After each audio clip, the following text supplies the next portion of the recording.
Acute coronary syndrome, જેને આપણે મુખ્યત્વે હૃદયરોગના હુમલા તરીકે અથવા હાર્ટ એટેક તરીકે જાણીએ છીએ, જેમાં મુખ્યત્વે હૃદયરોગની અંદર ધમનીમાં બ્લોકેજ થવાના લીધે હૃદયની માંસપેશીમાં લોહીનો અભાવ જણાય છે અને જેના લીધે હાર્ટમાં ડેમેજ થાય છે. તો આ એક સ્પેક્ટ્રમ છે જેમાં 3 પ્રકારની પરિસ્થિતિનો સમાવેશ થાય છે. એસીએસ સ્પેક્ટ્રમની પહેલી બીમારી એટલે કે અનસ્ટેબલ અંજાઇના, જેની અંદર છાતીમાં દુખાવો થાય છે, બેઠા બેઠા દુખાવો થાય છે, ઘણી વખત થોડું ઘણું શ્રમ કરવાથી દુખાવો થાય અને જૂની જે છાતીમાં દુખાવાની તીવ્રતા છે એ તીવ્રતામાં પણ વધારો જણાય છે.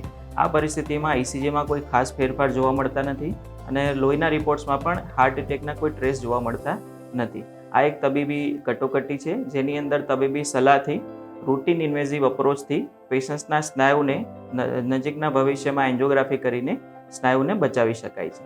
આ સ્પેક્ટ્રમની બીજી બીમારી એટલે કે નોન એસટી એલિવેશન એમઆઈ, જેની અંદર ટિપિકલ એસટી એલિવેશનની પેટર્ન જોવા મળતી નથી, એટલે કે આ પરિસ્થિતિ ઇસીજીના બેઝ પર ડિફરન્શિએટ કરી શકાય. આ પરિસ્થિતિમાં લોહીના રિપોર્ટ્સની અંદર હાર્ટ એટેકનો ટ્રેસ જણાય છે અને હાર્ટના મસલ્સમાં ડેમેજ દેખાય છે. આ પરિસ્થિતિમાં રૂટીન ઇન્વેઝિવ અપ્રોચ દ્વારા આવનારા 2 થી 24 કલાકમાં એન્જિયોગ્રાફી કરીને હૃદયના સ્નાયુને બચાવી શકાય છે. આ સ્પેક્ટ્રમની ત્રીજી બીમારી એટલે કે એસટી એલિવેશન એમઆઈ, જેમાં એસટી એલિવેશન નામની પેટર્ન ઇસીજીમાં દેખાય છે અને હાર્ટના મસલ્સમાં સૌથી વધારે ડેમેજ આ પરિસ્થિતિમાં જોવા મળે છે. જો પેશન્ટ્સને તાત્કાલિક સારવાર મળી જાય તો પેશન્ટ્સના સ્નાયુને અને એમની જીવનને તાત્કાલિકપણે બચાવી શકાય છે.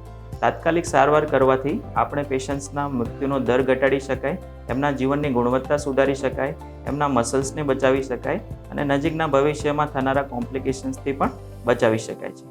તો ચાલો આપણે સાથે મળીને કાર્ડિયોવાસ્ક્યુલર સ્વાસ્થ્યને સુધારવા માટે પહેલ કરીએ.